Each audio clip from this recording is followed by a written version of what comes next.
Dostlar selam, sizning bilen Eyda Kittik proyekti hem biz topşırının яңа сезонын boşlarga әзір. Қоя килдикме? Хәзерге минутларда мен Пермь крайының Кунгур шәһәрендә басып торам. Ни өчен нәкъ менә бирегә килдикме?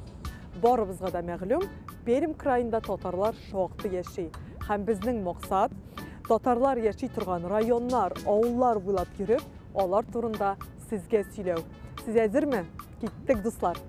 2010 елгы җанисәп нәтиҗәләре буенча Пермьнең Кунгур районында 43 меңгә якын халык яши. Аларның 4 меңгә якыны татарлар. Милләттәшләребез күбесенчә авыл җирлекләрендә гомер кичерә. Татарлар шактый булуга карамастан, татар теле дәресләре укытыла торган мәктәпләр бүген нибары 2.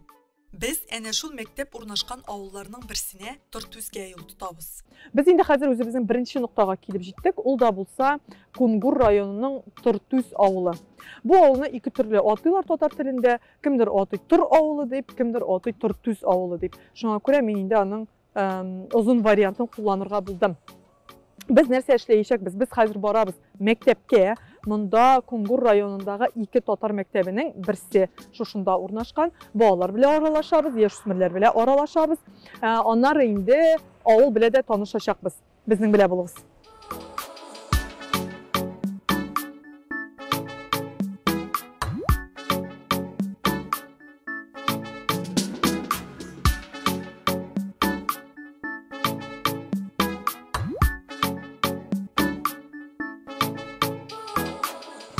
Шулпан апа, менә без яңа гына мастер-класслар уздырдык, балалар белән аралаштык.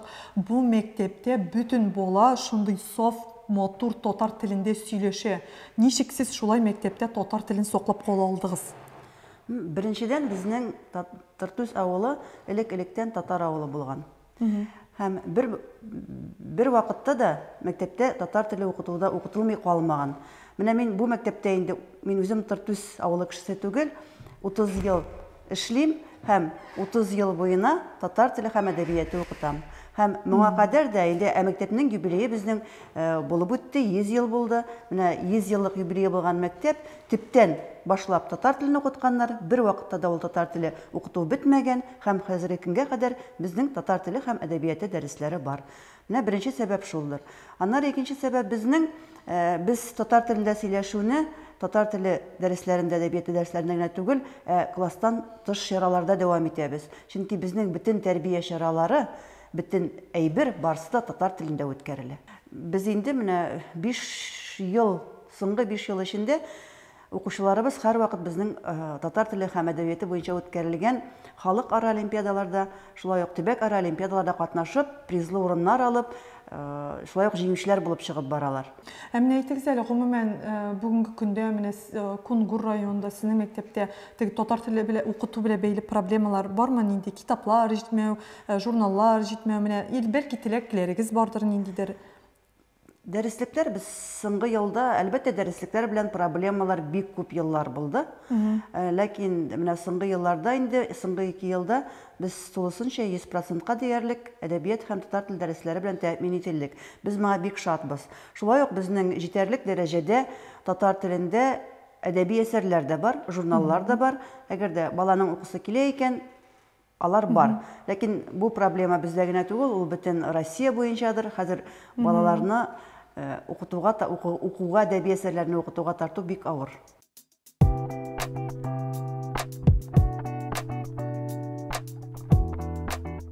Хәзерге вакытта, дуслар, без Тортүз авылы мәчете янында басып торабыз. Күрәсез, мәчет шундый матур бинада урнашкан булган, әмма хәзерге вакытта инде ул менә шундый начар хәлдә дип әйтергә кирәк.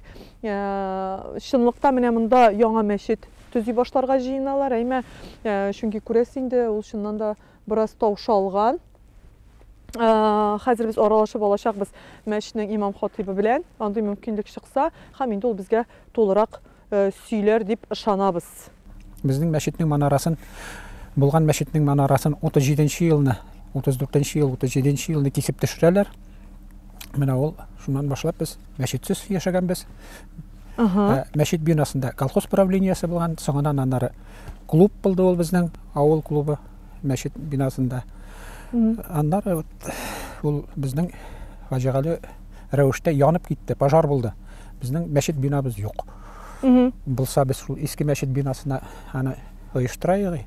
Ну, бабайлар шушы бакчаны, балалар бакчасының бинасын алып, манара куеп, шунда мәчет.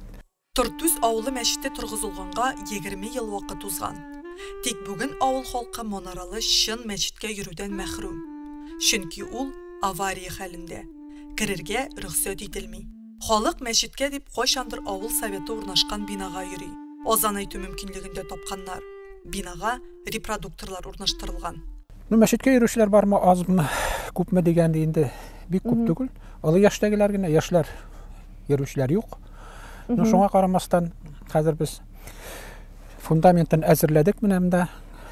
Яңа мәчеткә. Яңа мәчеткә кирпич материал алып башладык. Фундаменты әзер. Безнең шушы пандемия белән хәзерге ширләр, замана шире белән безнең мәчет ясалмый тора. Ни өчен дигәндә, менә аның проекты бар, барысы да бар. Шушы төзелеш бригадасы без пока башлап җибәрелмибез.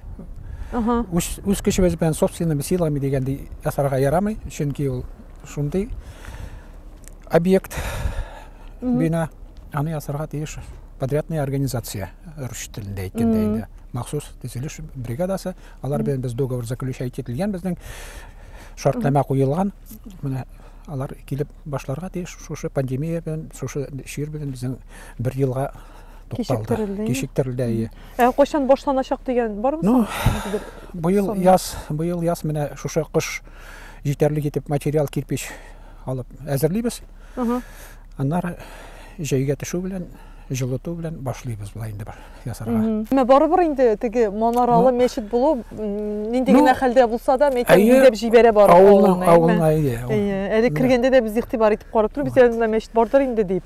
Һәм әлбәттә теге бар мәчет күргәч тиштер шулай рәхәт булды. Авыл мәчетенең төсе бар. Ерактан килгән кеше күрә, монда татарлар яши, дин бар. Юкшыннан да шулай ул Тортүз Пермь татарлары иң күп яшәгән авылларның берсе. Биредә барлыгы 900-гә якын кеше гомер итә. Аларның барысы да диярлек татарлар. Шунысы сөендерде. Биредә яшьләр шәһәргә омтылмый, авылда әти-әнисе янында калу ягын карый. Алмаз Назин шундый яшьләрнең берсе. Дуслар, менә Алмаз белән сөйләшеп торабыз, әйме Алмазга 24 яшь һәм ул Тортүз авылында туып үскән һәм шушында яшәргә калган. Әйме, әле белүемчә синең 2 абыең да шулай ук шушы авылда гомер кичерәләр, яшиләр. Менә минем төп сорау, ни өчен сез шәһәргә күчеп китмәдегез? Нәрсә бар анда миңа? Ну, белмим инде, бүгенге яшьләр инде ничектер шәһәргә омтылалар, менә шәһәрдә мөмкинлекләр күп диләр, үзеңне күрсәтергә яхшырак диләр. Минем өчен анда мөмкинлекләр аз. Минем өчен. Нигә алай? Мин авылда мәсәл булса да эшли алам, акча эшли алам. Любой эш табалам үземә. Мәсәлән, городка эшләп китәм, я квартирасына акча түләмәк кирәк, тегесенә монысына акча күп китә. Монда мин үземгә йорт бар, эшлим, үземне карый алам, бер дә артык зарланырмасы юк. Шуңа да бер дә авылга чыгып китәсе килми. Абыйларың шулай авылда төпләнеп калдылар инде. Сез бер зур гаилә булып авылда яшисез. Алар нәрсә белән шөгыльләнә? Алар икесе дә Лукойлда эшлиләр, операторлар, берсе мастер булып эшли. Барып кайтып бириләр. Барып кит. Юк, монда ул бүтән. Шунда. Син? Мин авылга Тора аграда эшлим, авыл хуҗалыгында, агроном булып. Әйтәле, син инде агроном булып эшләүче кеше буларак эштән беләсең, әйме, бармы андый проблема, кадрлар җитмәү проблемасы? Менә авыл хуҗалыгына кадрлар җитми. Кемнәр җитми бүген көндә? Самый кирәклеләре безнең җитми электрик. Строительләр җитми. Тагын кемнәр? Трактористлар җитми. Агрономнар хәзер инде җитәрлек булды, күпме булса тоже ярый. Азы конкурентлар була турымсың инде? Юк. Ул шахта неләрне бүләргә була. Мәсәлән, мин бәрәңге үстермәгә, икенче агрономга бирмәгә була, кәбестәне, әйеме? Өченчесенә бодайны бирергә була, вот шулайны. Бүтән җиргә син үзең йөгермисең. Хәзерге көндә бөтенесе синең кул. Юк, хәзерге вакытта безнеке хуҗалыкта эшләй 5 агроном. Һәрберсенең үзенең эше бар. Син нәрсә белән шөгыльләнәсең? Мин кәбестә рассадасын үстерәм һәм семеноводством заниматься итәм картофельнеке хәзерге вакытта. Монда кәбестә үстерелә сатуга инде. Бар да сатыла. Прикольно. Барын продукцияның көбісін еберәбіз. Пятерочка, лента, сетларға ките инде. Шулай мене? Иә. О, сен алсаң крутой кіші болсасын сен. Бәлки әлі біз өзіміздің Қозанда Перім крайындағы Кунгур районының Тұртүз ауылы кебістесін ашыйбыздыр. Тұртүзде күн шулай узды. Кишен Кунгурға қойтқаш туристлар арасында популяр Кунгур мәғаресін барып көрдік. Бу уникаль урын. Мәғаре 10-12 мең еллар элек үк барлыкка килгән. Озынлыгы 8 километр. Аны күрергә дип чит илләрдән кадәр киләләр. Экскурсия якынча 1 сәгать дәвам итә. Биредәге төрле рәвешләргә килеп каткан буз сыннары, адым сайын очрый торган күлләрнең чисталыгы шаккаттыра.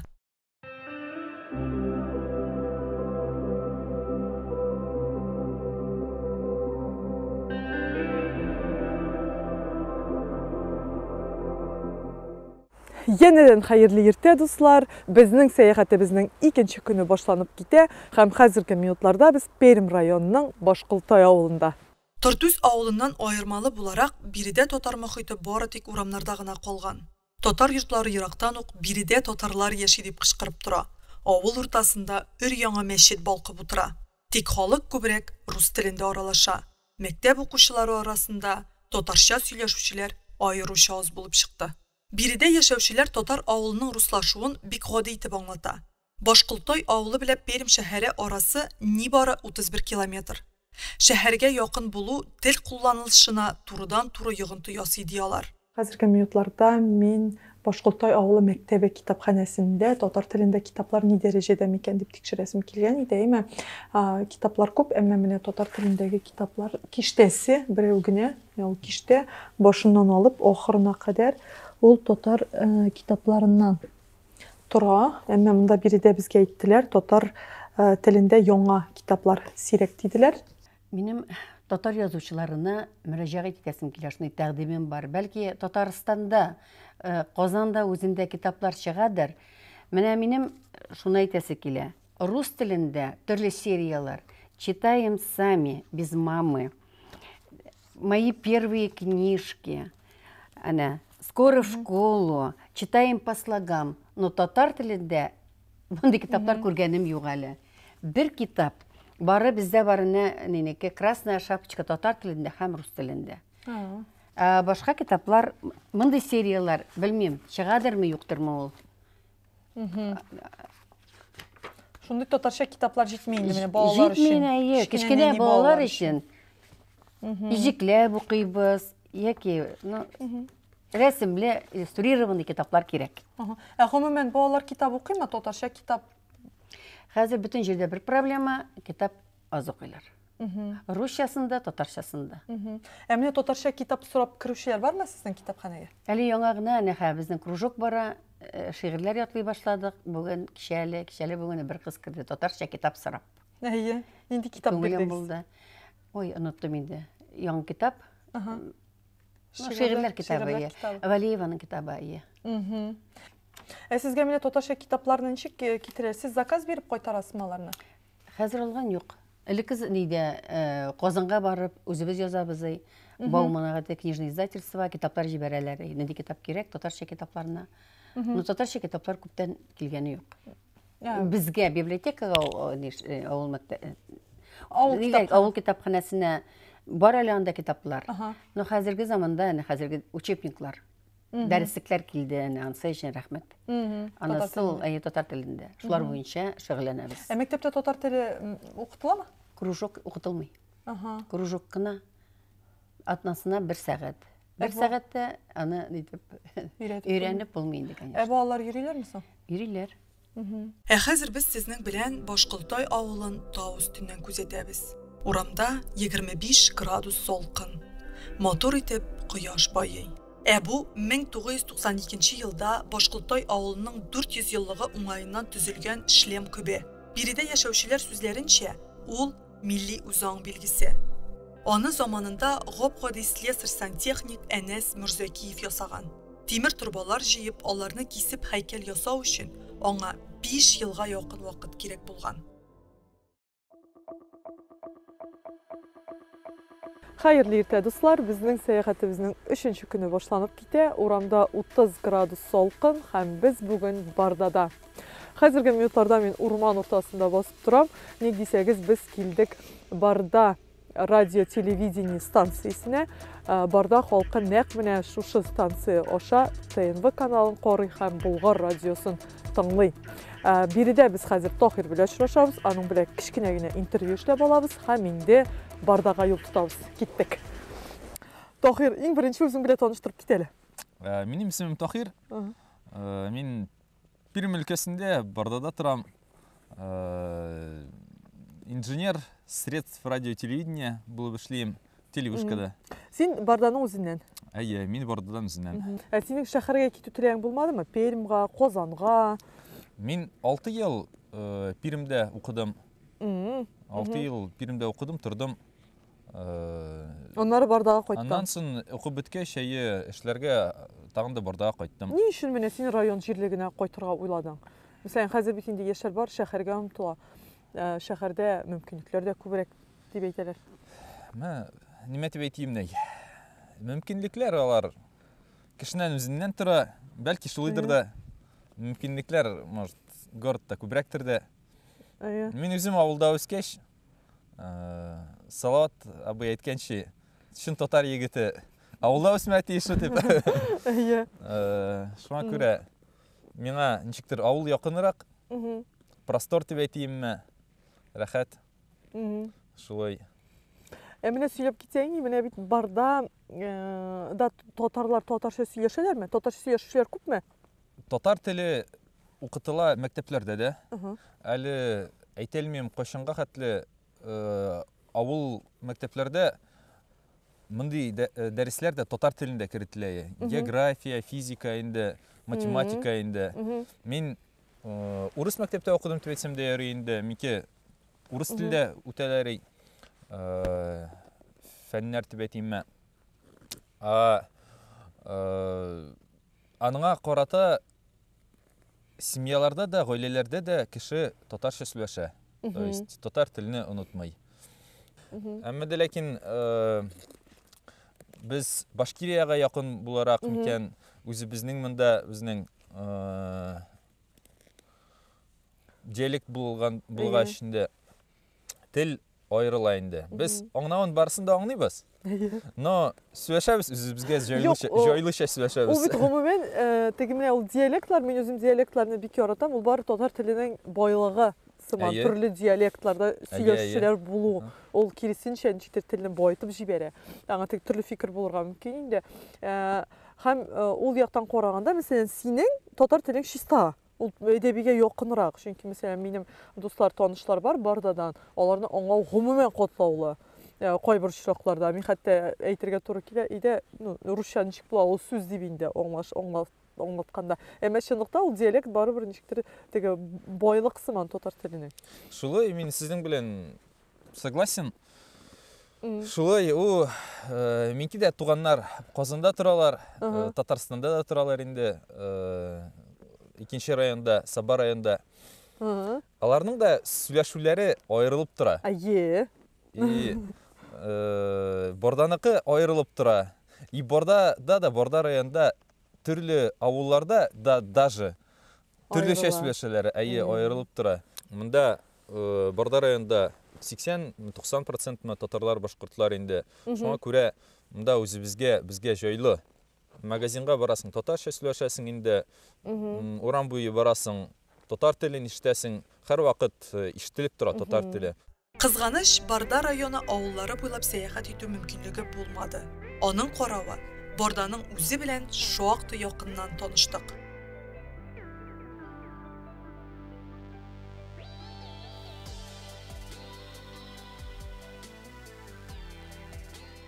Гомумән Бардада концертларга йөриләрме, халык сәнгатькә тартыламы? Бүгенге көнгә дөресен генә әйткәндә, концертларга менә шушы пандемия карарга дип әйтергә кирәк инде, күп йөрделәр. Хәзер генә әзәйделәр инде. Бүгенге көндә халык курка, менә шушы шир-шырларга карата. Моңа кадәрле көннәрдә безнең кеше шыгрым тулы заллар. Концертларны көтеп алалар иде. Халык бит бездә эшчән, үзе эшли, үзе акчасын таба. Күп кенә бездә КФХлар эшли дөресен генә әйткәндә. Үзләре эшкәртәләр, үзләре маллар карыйлар. Менә шул продукцияларны үзләре алар сатып, менә акчаны үзләренә эшлиләр. Менә шулай бездә Газпром дип әйтергә кирәк, нефтяниклар, bütün нәрсә үз кулыбызда. Үзебез менә өйләрне төзәләр дөресен әйткәндә, күргәнсездер, матур гына өйләр. Ауган ишелгән нәрсәләр юк дип әйтергә кирәк. Бездә татар халкы шундый дип әйтергә кирәк. Ул үз өен матурлап һәр вакытта чиста тотачак дип әйтергә кирәк инде. Гомумән барда халкы шактый бай яши дигән фикер калды миндә.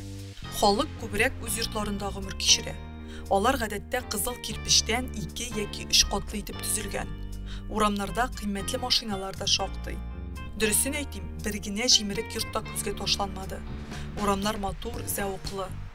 Шулай ук безгә биредә татар һәм рус телләрендә чыга торган Таң газетасы редакциясе белән дә танышу мөмкинлеге туды.